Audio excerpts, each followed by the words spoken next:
ఎన్నాళ్ళ నుంచో నీ దగ్గర ఓ విషయం దాచాను. గొప్పతీసి మీరు బ్రాహ్మణులు గారా ఏమిటి? ఆ పాత బస్తీ సలీం గారితో హలీం గురించి డిస్కస్ చేసేప్పుడే నాకు మనం వచ్చింది సుమి. బా ఆపరా నీ అప్రాచ్య పరిమాణాలు నువ్వును. నిన్నో విషయం అడగాలనుందిరా. ఏమిటి? నువ్వెప్పుడైనా ఎవరినైనా ప్రేమించావురా? ప్రేమ? నేనా?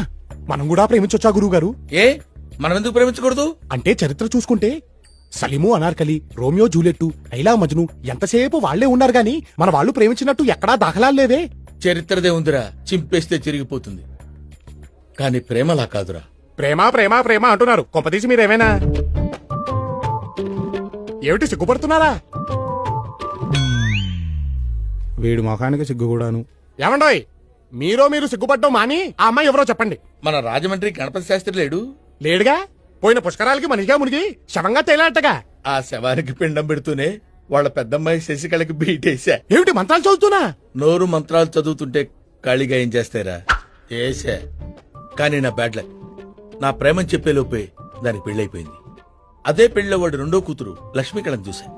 Just average. అందుకే దగ్గరుండి ఏదో సంబంధం చూసి పెళ్లి చేశా. కానీ మూడోది చంద్రకళ ఉంటుందిరా. ఇంకది కూడా మిస్ అవుతాయి. మీకు మిగిలేది తల్లే.